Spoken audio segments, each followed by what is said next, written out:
जय हिंद दोस्तों, वंदे मातरम। सीरिया के अंदर जबरदस्त एयर स्ट्राइक हुआ है जिसमें कि ईरानियों के कुछ जनरल मारे गए थे। ये स्ट्राइक जो है इजराइल ने किया है, लेकिन बात ये सोचने वाली थी कि जो कुछ जनरल मरे हैं ईरान के, लेकिन वो वहां कर क्या रहे थे? उनका वहां पे सीरिया में क्या काम था? सबसे पहले तो ये बात है जो दुनिया में हल्ला मचा रहा है ईरान ने, कि मतलब हमारे जनरलों को मार दिया, हमारे जनरलों को मार दिया, हमारे एम्बेसी के ऊपर अटैक कर दिया।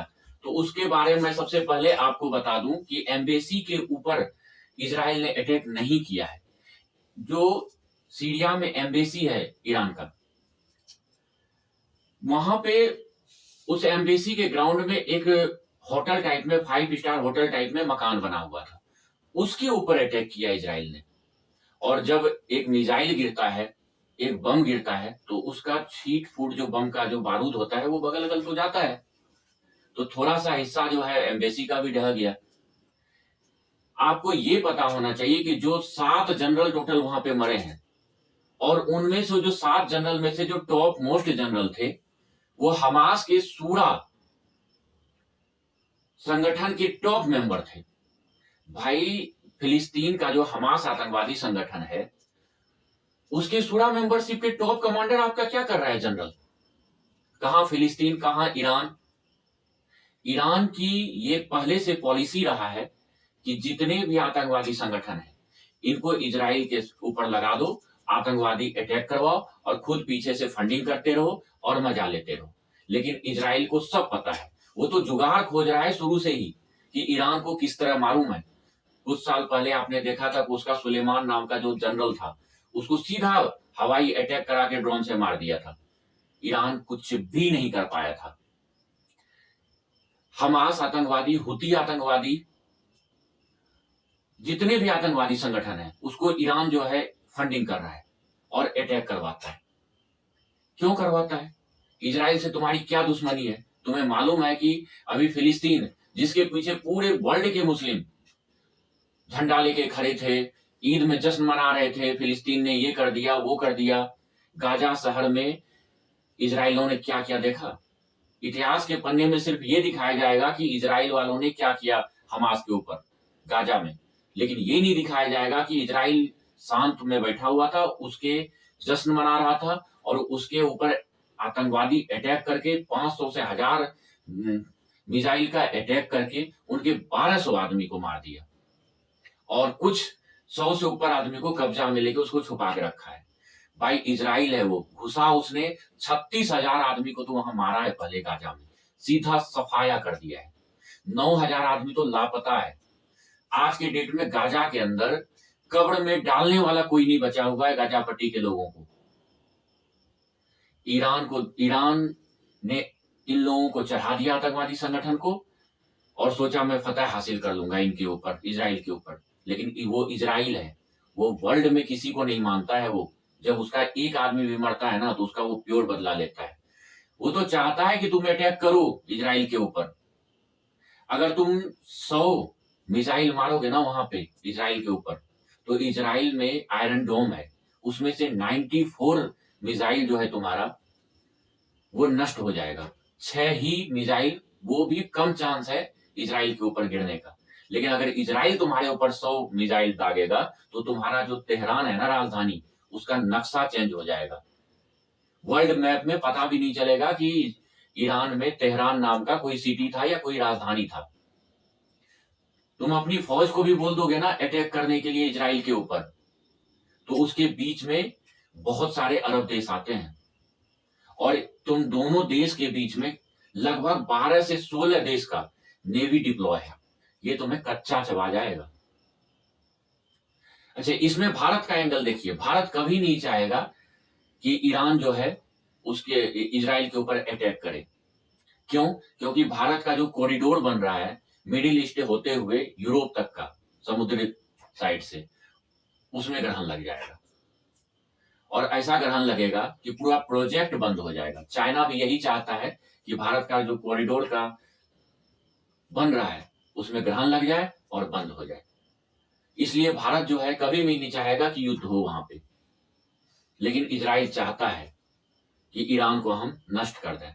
और ईरान क्या है, सभी देश जितना भी है सब ईरान को पुश कर रहा है कि तुम अटैक करो इजराइल के ऊपर।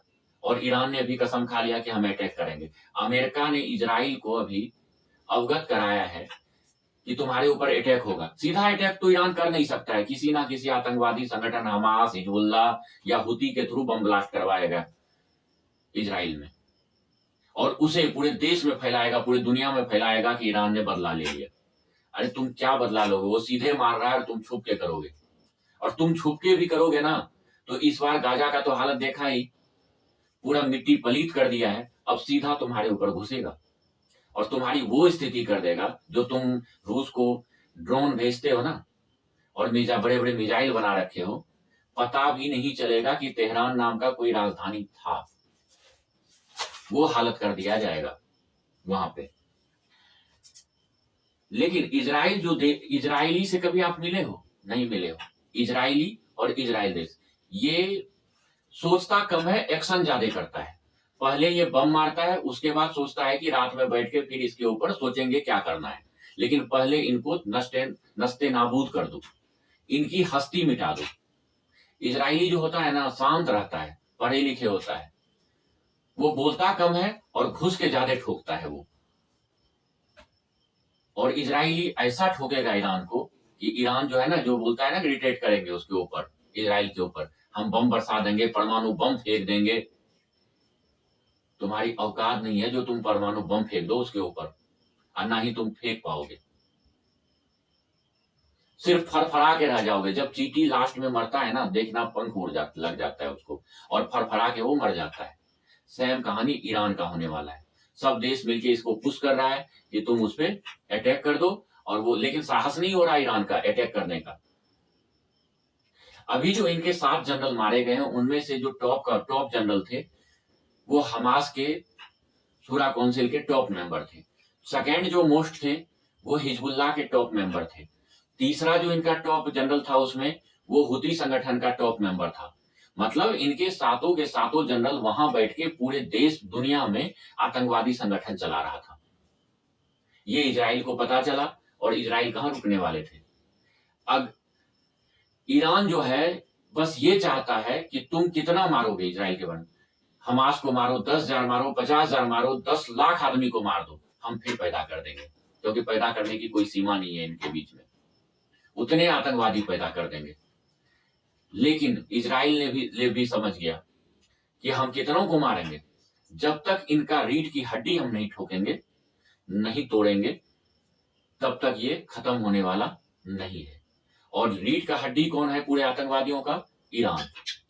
और शुरू कर दिया इन्होंने ईरान का कमर तोड़ना। सबसे पहले जो इन आतंकवादी संगठनों को चला रहा था, टॉप कमांडर, टॉप जनरल्स, पूरे जनरलों को जहन्नुम पहुंचा दिया। अब वहां से अपना ये आतंकवादी संगठन चलाते रहेंगे बहत्तरपुर के पास। लेकिन अभी ईरान के टॉप मोस्ट जो मिसाइल सेंटर सब हैं, उसको तोड़ना बाकी है। अब वो चाहता है कि कोई ना कोई एक ईरान जो है प्रतिक्रिया दे और हम इसके ऊपर अटैक करें, और इसको हम आज से 100 साल पीछे ईरान को भेज दें। अगर ईरान को 100 साल पीछे जाना है तो दूसरे के बहकावे में आके इजराइल के ऊपर अटैक करेगा। अगर उसे 100 साल पीछे नहीं जाना है, आगे उन्नति करना है, तो बिल्कुल भी इजराइल के ऊपर कोई भी प्रतिक्रिया नहीं देगा।